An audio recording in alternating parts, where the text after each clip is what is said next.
Bendito Deus, Pai querido, Senhor da glória, nós estamos em Tua presença, Senhor, para Te louvar, Te exaltar, suplicar pela igreja. Ó Deus, agradecer pela Tua bênção, agradecer pela vida dos nossos irmãos. Querido Senhor, ajuda e guarda os meus irmãos na cidade, ajuda e guarda os meus irmãos no interior, sustenta cada um, meu Senhor, com a Tua poderosa mão. Nós necessitamos, ó Deus, da Tua ajuda, da Tua orientação, do Teu poder, da Tua mão sobre nós, meu Senhor, nos dando graça, vigor, inspiração, a saúde. Ó Deus, nos ensina a andar no Teu santo caminho, nos dá prazer, Senhor, no que fazemos com amor para Ti. Ó Deus fiel, Deus santo e todo-poderoso, abençoa os nossos ouvintes, os nossos amigos, os nossos irmãos. Abençoa os que terão contato, Senhor, com as nossas publicações. Nossos inscritos, nossos seguidores, nossos amigos, abençoa. Deus fiel, Senhor do céu e da terra, ouve a nossa petição. Em o nome santo de Jesus Cristo, nós te pedimos. Amém. Saudamos a todos com a paz de nosso Senhor Jesus Cristo. Voltamos para apresentar o programa Unicresce no Ar, programa da Escola Teológica União e Crescimento. O nosso desejo é trazer a mensagem da Palavra de Deus. Nós iniciamos a Escola Teológica em 88, nos anos 90 já estávamos no ar e agora nós estamos no ano 34. O nosso desejo é continuar e fazemos isto com muito amor. Louvo a Deus e tenho uma dívida de gratidão com os meus irmãos. Ninguém tem compromisso comigo para me calar, para fazer eu obedecer determinados ritos, determinada coisa. Nunca assumi e vou morrer sem fazer isto. Não assumo compromisso com ninguém, nem homem, nem mulher, nem autoridade, não assumo compromisso com ninguém. Não tem compromisso nem religioso, nem social, nem cultural, nem financeiro. Não tem uma rede monetizada. Não tem uma conta monetizada para mim poder falar o que eu tenho vontade e direção. Então, meus amados, é uma bênção fazer com decisão, com sabedoria do céu, mesmo que não tenha o polimento que agrada as pessoas. Mas não produzo veneno, trago a palavra, trago a mensagem de Deus. O nosso texto hoje, primeiro livro de Samuel, capítulo 22, versículos 6 a 19. O desastre dos últimos anos de Saul.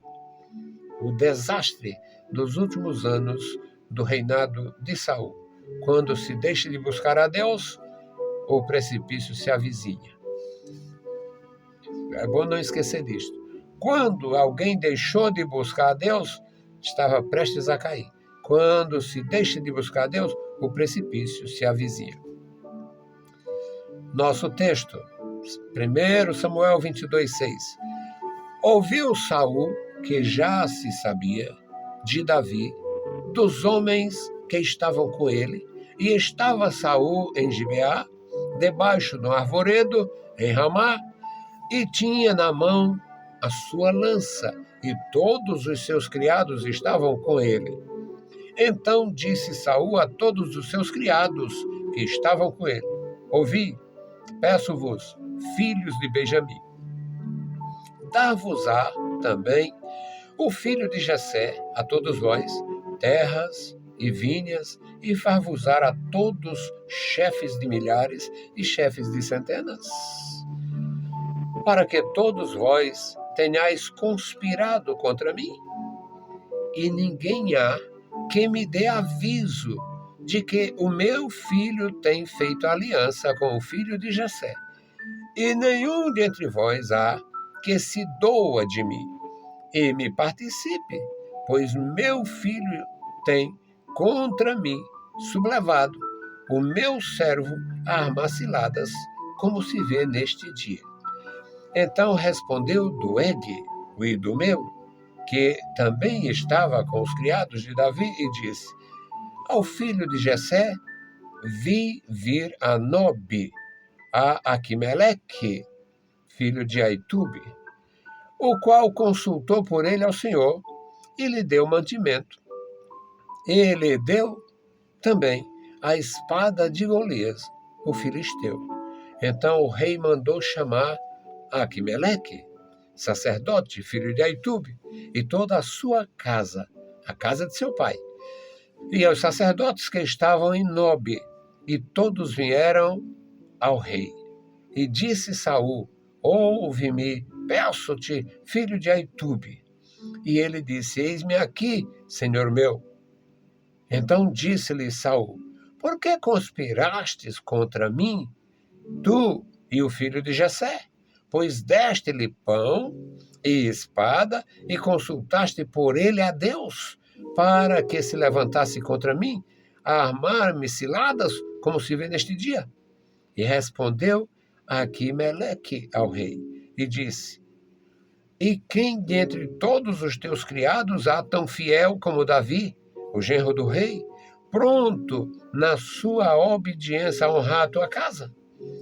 Comecei, porventura, hoje a consultar por ele a Deus? Longe de mim tal, não impute o rei coisa nenhuma a seu servo, nem a toda a casa de meu pai.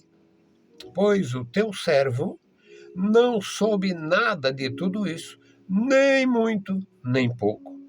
Porém o rei disse a Aquimeleque: morrerás. Porém o rei disse: Aquimeleque, morrerás, certamente, tu e toda a casa de teu pai.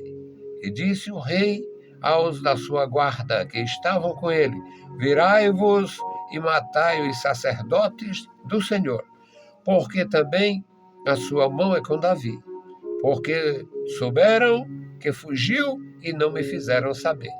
Porém os criados do rei não quiseram estender as suas mãos para arremeter contra os sacerdotes do Senhor. Então disse o rei a Doeg: vira-te tu e arremete contra os sacerdotes.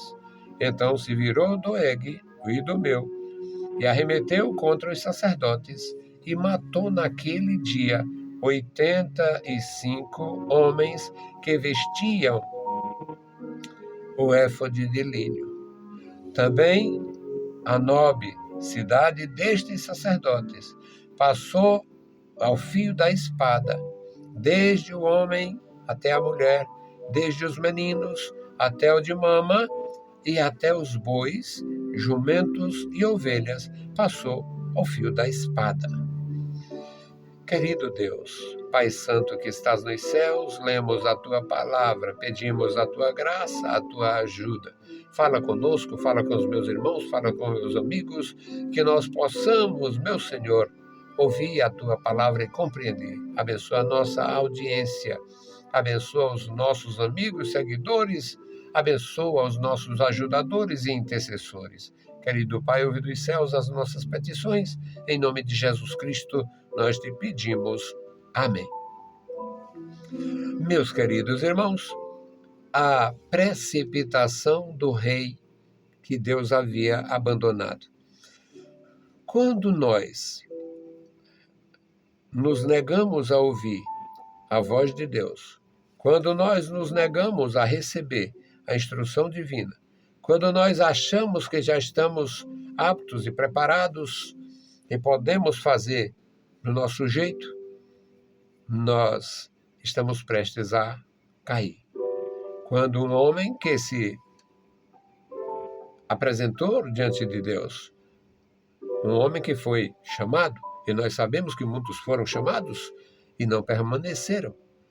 Muitos têm sido chamados, começam bem, como Saul, e terminam muito mal, como Saul. Alguns começam bem, terminam mal, porque não permanece em retidão, em sintonia com a vontade divina.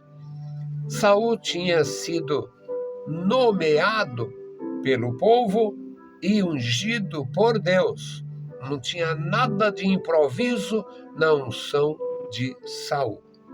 Era o primeiro rei, foi o primeiro rei, e é claro que não havia tradição. Como não havia tradição, ele foi ungido de uma forma muito simples. Estava ele e um servo do pai dele resolvendo problemas de família, atrás de animais que haviam se perdido ou haviam se evadido, e ele termina conhecendo o profeta Samuel, que Deus já havia se revelado a Samuel, e ele é ungido pelo Senhor. Deus ungiu aquele homem. O povo escolheu e Deus ungiu.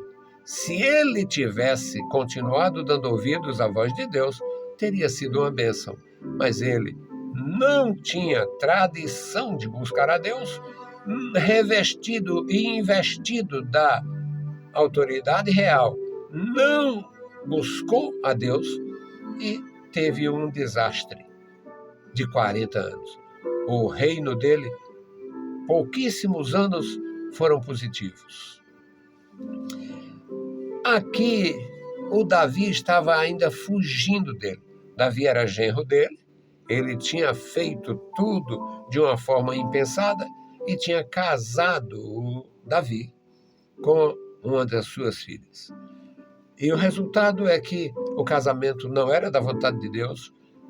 É claro que os reis podiam fazer isto, havia muitos casamentos por conveniência, e este parecia ser conveniente ao rei ter o Davi casado com uma filha e, quem sabe, submisso a ele. Mas para que o próprio filho fosse submisso a ele, ele deveria ser submisso a Deus. Não existe homens que tenham temor de Deus, não se submete a perversos.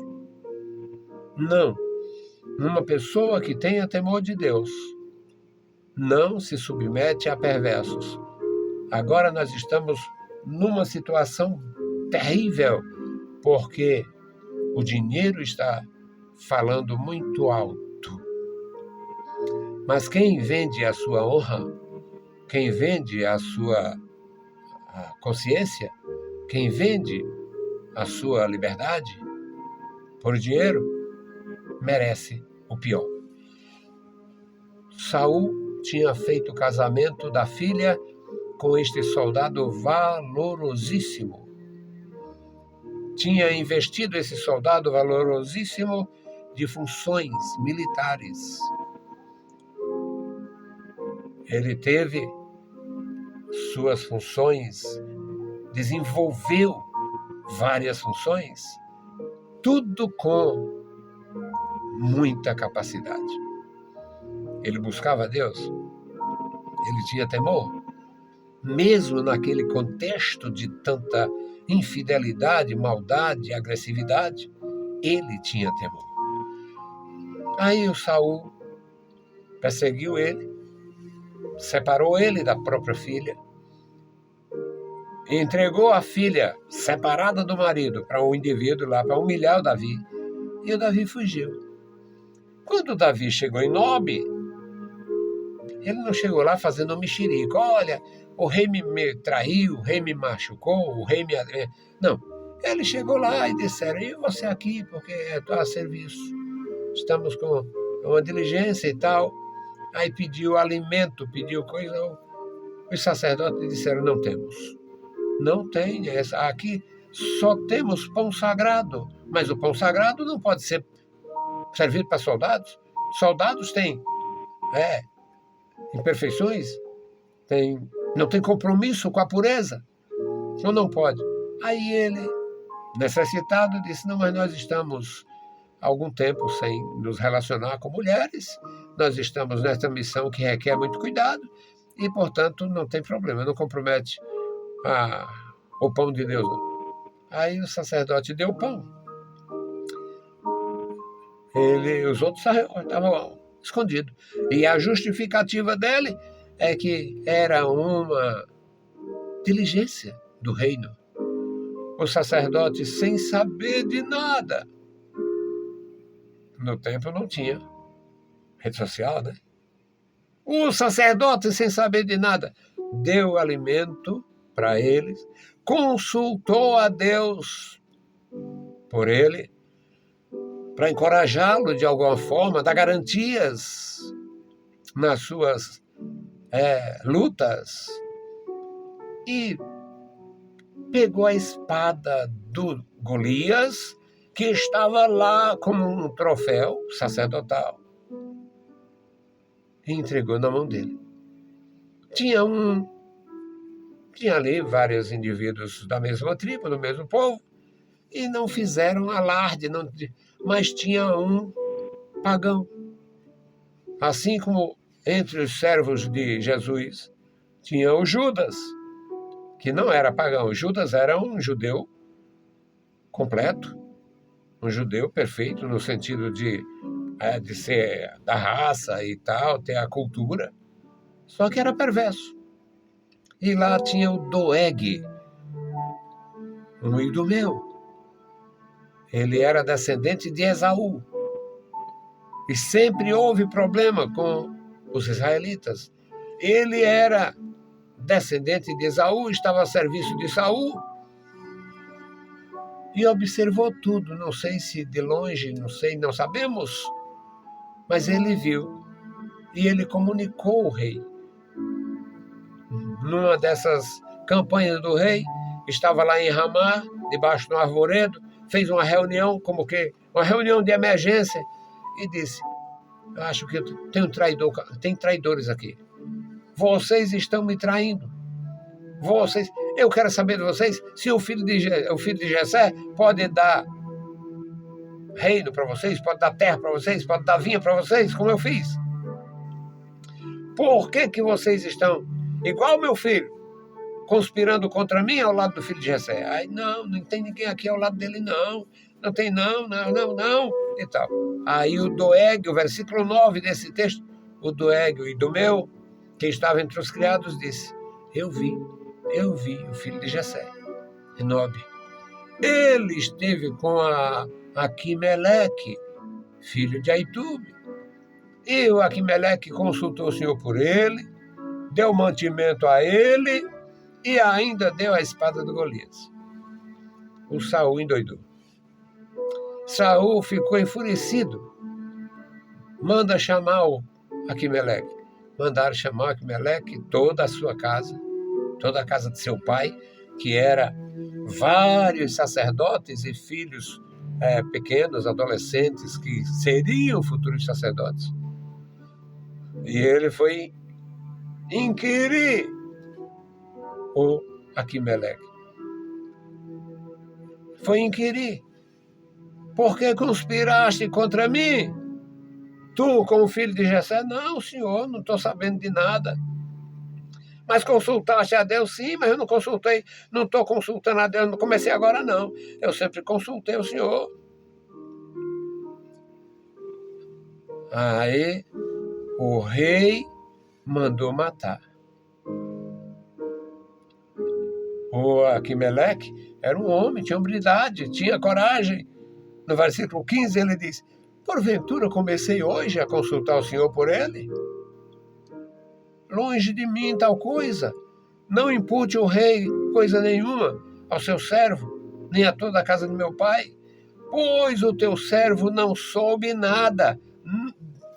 De tudo isto, o teu servo não soube nada, nem pouco nem muito. Nem muito e nem pouco. Nada, não sei de que está se tratando. Mesmo assim, o Saul, cheio de fúria, mandou matar. Disse a sua guarda, depois da sentença do rei. Saul sentenciou, porém disse o rei: Aquimeleque morrerá certamente, tu e toda a casa de teu pai. Mas os guarda-costas, os seguranças do rei, não quiseram sujar as mãos de sangue, porque sabiam que o Aquimeleque era inocente, que aquela casa era inocente. Aí eles não quiseram. O versículo 17 diz: os da sua guarda não, que estavam com ele, virando-se, Ele disse o rei aos da sua guarda: virai-vos e matai os sacerdotes do Senhor. O rei sabia, eles eram os sacerdotes do Senhor. Será que tinham errado? Será que o Aquimeleque estava falando a verdade? Não tinha nenhuma segurança. O rei não tinha certeza, mas também não tinha prudência. Então disse: matai os sacerdotes do Senhor. Eles não quiseram. O versículo diz, aqui no versículo 17, porque também a sua casa é com Davi, porque souberam que fugiu e não me fizeram saber. Porém, os criados do rei não quiseram estender as suas mãos para matar os sacerdotes do Senhor. Aí o rei tinha ali um pagão. Estava fácil para ele. Tinha o Doeg, o pagão, o edomita. Então disse o rei a Doeg: vira-te, tu, e arremete contra os sacerdotes. Então ele se virou e matou. Matou, naquele dia, 85 sacerdotes da casa de Aquimeleque. Homens que vestiam o éfode para consultar a Deus, para interceder pela nação, pelo rei e pelo reino, foram mortos, estando todos inocentes. Como foi o fim do Saul? O fim do Saul foi a morte na mão dos inimigos. Esses sacerdotes, nós não temos detalhe como foi o sepultamento deles, mas certamente foram honrados de alguma forma pelos seus familiares, por alguém. Agora, Saul foi espichado no muro. Levaram ele, pregaram o cadáver num muro, expuseram Saul e seu filho Jonatas no muro da cidade. Não se pode ofender os servos de Deus. Não se pode cometer injustiças, principalmente quando se está investido da autoridade para praticar a justiça. O rei era a autoridade máxima de uma nação. Um império, um reino comum, não tinha as cortes, as divisões jurídicas de hoje, no mundo civilizado. A última palavra era do rei. Agora, a última palavra de um endiabrado pode ser terrivelmente perigosa. Que Deus nos abençoe. Que Deus abençoe vocês. Não vendam sua dignidade, nem na igreja, nem na política. E na igreja tem isso. Agora tem tudo que não serve, mais outro tanto. Porque os homens perderam a visão de Deus e estão tendo visão de mundo, visão de ganho, visão de poder. É tanto que muitos deles já descartaram o Espírito Santo, descartaram o Senhor Jesus, e agora, quando um não presta mais para nada, bota um que seja subserviente para fazer o que seria justamente feito por alguém que Deus nomeasse. Eles não dão mais oportunidade a Deus. Certamente vão ser envergonhados. Não existiu no passado honra para quem desonrou o Senhor, e não haverá hoje nem no futuro honra para quem desonra o Senhor Jesus. Vamos orar, pedir a graça do Senhor. Eu não tenho nenhum compromisso com quem quer que seja, nenhuma dívida, nada a receber. Não devo a ninguém e não tenho nada a receber. A minha liberdade é inegociável. Aqui está o memorial da oração. Centenas de nomes, famílias inteiras, alguns membros isolados, orando pelos outros. Vamos orar. Amado Senhor, Pai querido, Pai santo que está nos mais altos céus, nós te louvamos, bendizemos, agradecemos pela tua bondade, pela tua graça, pelo teu profundo e infinito amor. Abençoa, meu Senhor, os meus irmãos, dá graça à tua igreja, dá graça aos teus servos, dá graça à tua igreja, aos teus servos na cidade, no campo, nos lugares, meu Senhor, onde ninguém tem coragem de ir, e a tua igreja vai, proclamando a salvação, proclamando, Senhor, a liberdade que há no Filho de Deus. Querido Pai, abençoa os teus servos, homens e mulheres, jovens e adultos, os pastores da tua igreja, os que têm compromisso contigo, Senhor, os que reconhecem o teu senhorio, a tua autoridade real. Deus Todo-Poderoso, este memorial da oração, toma em tuas santas mãos, abençoa e guarda cada vida, guarda cada família, guarda os representantes de uma família, de todas as famílias, abençoa os nossos ajudadores e intercessores. Bendito Senhor, Deus Todo-Poderoso, ouve as nossas petições. No maravilhoso nome de Jesus Cristo, nós te pedimos. Amém. Saudamos a todos com a paz de nosso Senhor Jesus Cristo. Se o Senhor permitir, a gente volta. Que Deus nos abençoe. Leiam a Bíblia Sagrada e a graça de nosso Salvador repouse sobre vós. Amém.